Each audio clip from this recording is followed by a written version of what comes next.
Introduction. Essentialism is a timely, essential read for anyone who feels overcommit, overloaded, or overworked. Adam Grant, #1 New York Times best-selling author of Originals and Think Again. Are you trying to block out the noise and live your life with the absolute necessities? If so, you aren't the only one. Essentialism has become the new minimalism, and more people are picking it up. With the rise of social media and the buildup of toxic productivity culture, or hustle porn, we're looking for an escape. Luckily, Essentialism by McKeown gives us that escape. Essentialism is a systematic, disciplined method for identifying our greatest areas of contribution and for making those activities nearly effortless. In his book, Essentialism, McKeown crosses philosophical theory with education theory to discuss how practicing essentialism can transform our lives. Lesson number 1: Design a place to escape. First and foremost, you need a place to escape. Whatever place we choose will be our safe space. These days, finding a space that's your own is challenging. You'll have to design it purposefully to make it happen. As you're choosing your space, you should be picky. Your area needs to be good enough to help you focus while completing your daily tasks. Not just any space will do. To focus correctly, we require a space that will support us. If you can't concentrate in a busy room, don't pick a busy room. If you need color on the walls, make it happen. Having the right room for you will improve creativity while boosting productivity. With that in mind, it may take a while to build the space you want to use for your personal and professional projects. The space that you decide on could be your home, the local coffee shop, your office, or somewhere else. There are no rules for what it has to look like or what it needs to be. It's your job to design your private room how you want to. All you need to do is make sure you can think freely in the space. The room you choose should allow you to achieve your dreams without cluttering reality. Finding your getaway room may be the first step to achieving what you want in life. Start thinking about what kind of vibe would motivate you. Lesson number 2: Essentialists have more options than non-essentialists. McKeown battles the widespread belief that essentialism leads to fewer options in life. He argues the opposite. Non-essentialists get excited by many things, leading them to react to everything in life. These individuals become distracted by their pursuit of anything and everything. However, they don't have the opportunity to explore all of these things. As a result, they end up exploring less often than essentialists do. Essentialists go all out for the things that light a fire within them. They don't focus on things that they care little about. So, essentialists have more time to explore the things they're in love with. To make time for exploration, you must use the private room you've created. McKeown points to geniuses like Newton, who quarantined inside his home for a year during the Great Plague. During this time, he formulated gravitational theory and became a famous mathematician. We may need time and space to make some of our most significant discoveries. Spending time in this space may be the only way that we can unleash our creative minds. As we venture deeper into essentialism, we need to spend time in our private rooms focusing on what we care about most. Why would we spend our Saturday learning about something we only care 10% about? McKeown challenges us to follow the 90% rule. We should only put our energy towards things we care for at least 90%.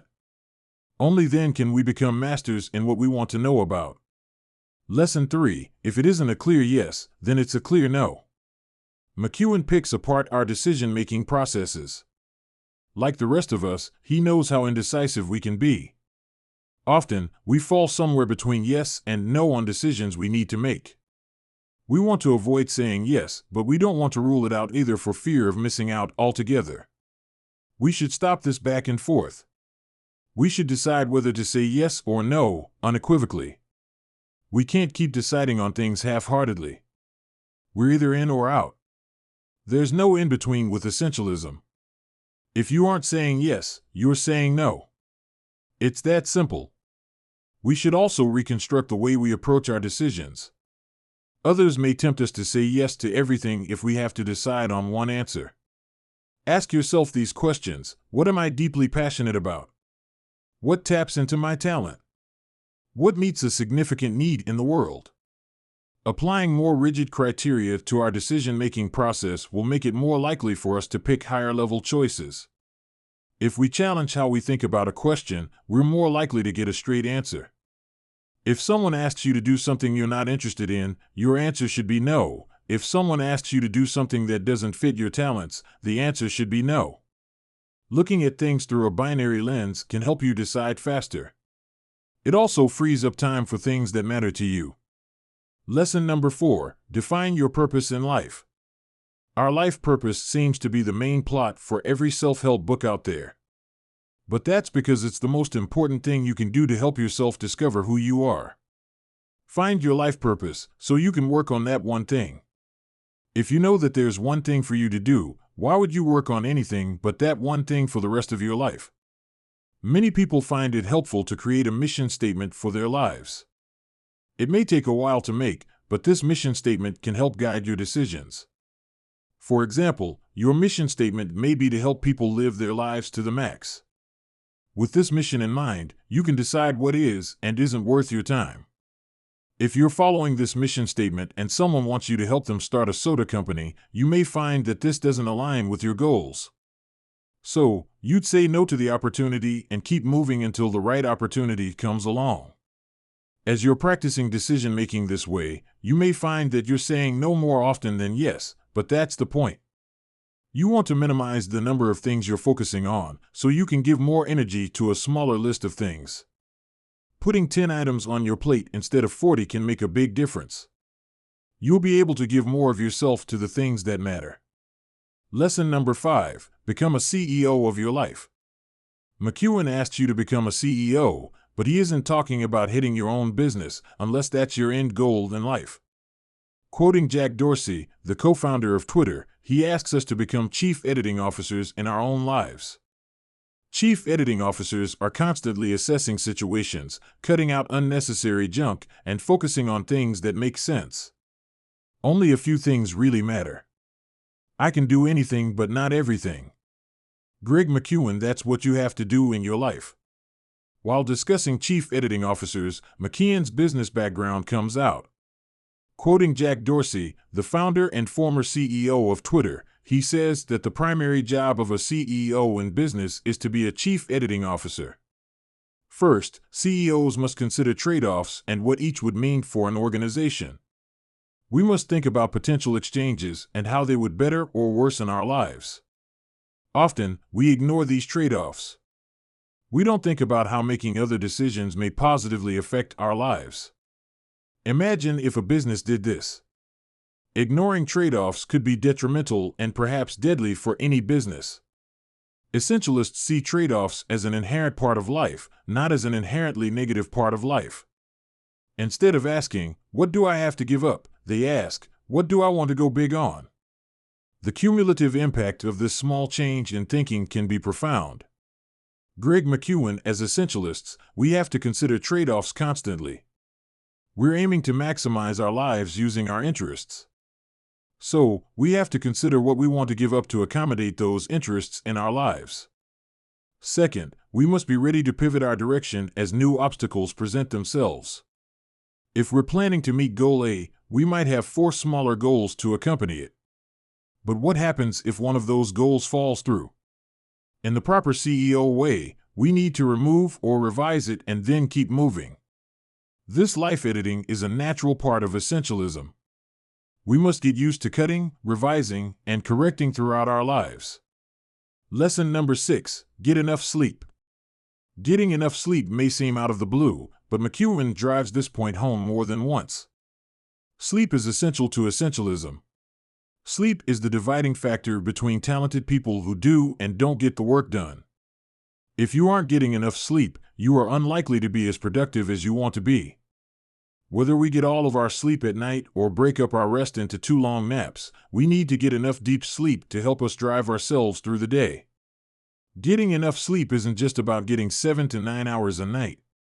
We need to get quality sleep for those hours to count. Sleeping 10 hours in one night will do nothing if only one of them is a quality hour of sleep. To track your sleep quality, consider investing in a smartwatch. Smartwatches can track your sleep cycles and help you determine how to improve your sleep quality.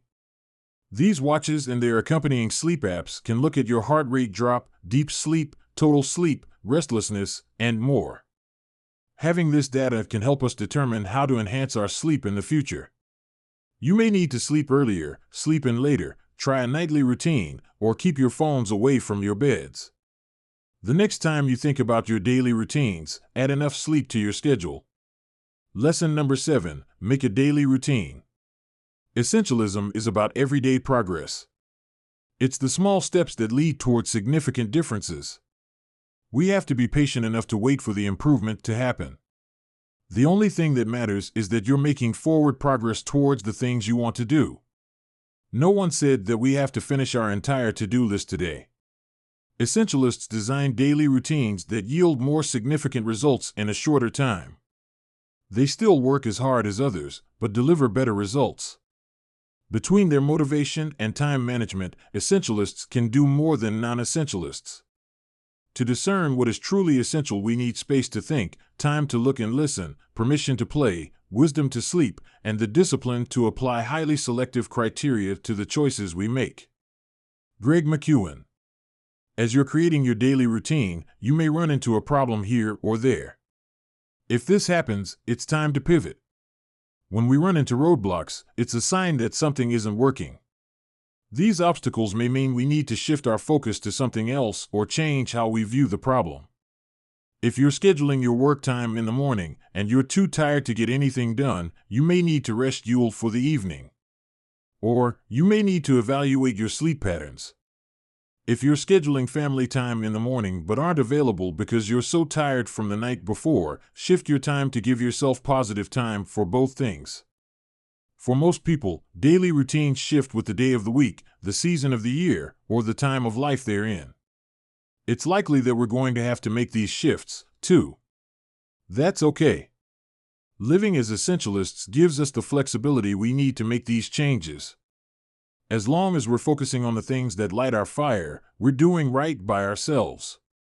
That said, make changes as you need to make them. Don't waste time on things that don't fit your lifestyle. Lesson number 8, use a zero-based ownership and budgeting model.